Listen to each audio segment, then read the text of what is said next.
Good afternoon, Madam Speaker. It's nice to see you. Good afternoon, sir. It's nice to be seen. I wasn't going to mention how I had outdressed my good friend from the 125th with my matching pocket square and tie, but then he told police officers in the state to leave it for the detectives to figure out. So I figured since he was throwing shots, I would say, well, I outdressed him.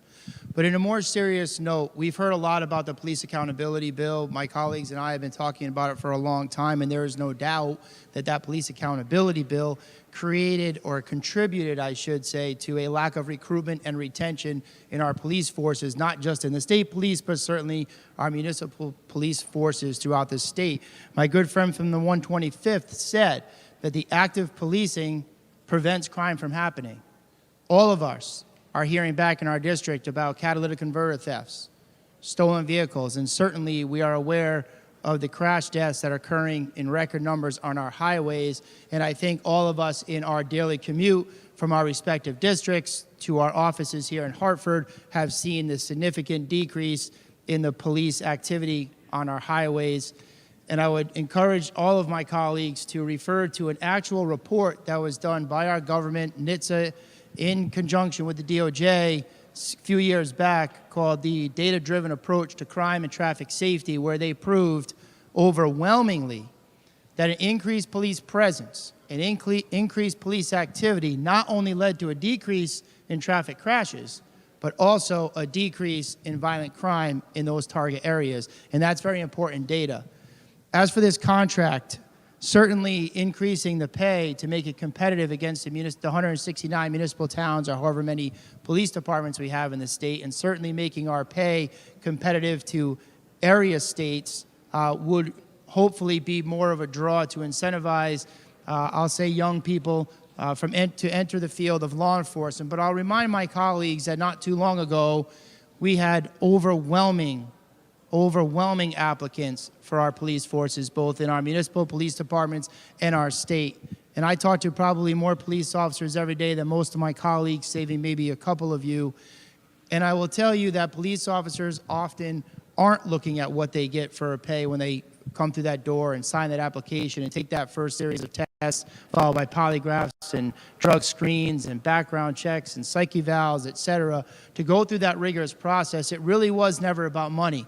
It wasn't about money for me 21 years ago when I entered that process. It was about doing a job. It was about a call to service that incentivized me to come forward. The money was just something that came with it. And I think that police officers today and young people who are considering that field need to know not only that they will be properly compensated, and I do intend to support this wholeheartedly, properly compensated for the sacrifices that they make, the risks that they take, and the job that they do, but they will be empowered to do the job that they in their hearts have been called to do and do it appropriately in this state. Certainly legislation that passed a couple of years ago is a topic of discussion over and over, but I will also remind my colleagues that it wasn't just legislation, but it was culture. And I think it's time that we, as the 151 people elected by the residents of the state of Connecticut to bring their voice here, send that voice back to our police forces of encouragement. Because I will tell you, I get text messages from police officers around this state almost every day with screenshots of legislation that are being proposed, screenshots of comments that have been made by legislators, and they still continue to feel that they are not being encouraged, that they are not being supported. And I think that that is a barrier that has now caused us to have to spend additional money to incentivize people to come forward to do one of the most important jobs that we ask of any of our state employees. In fact, we have several disagreements in this chamber, and we disagree on topics all the time, but often we agree on certain substance. And I think we are all in agreement that one of our primary concerns here as the elected officials in this state is the safety of the residents of the state of Connecticut and those who visit us. And sitting at the crux of that safety is our police force.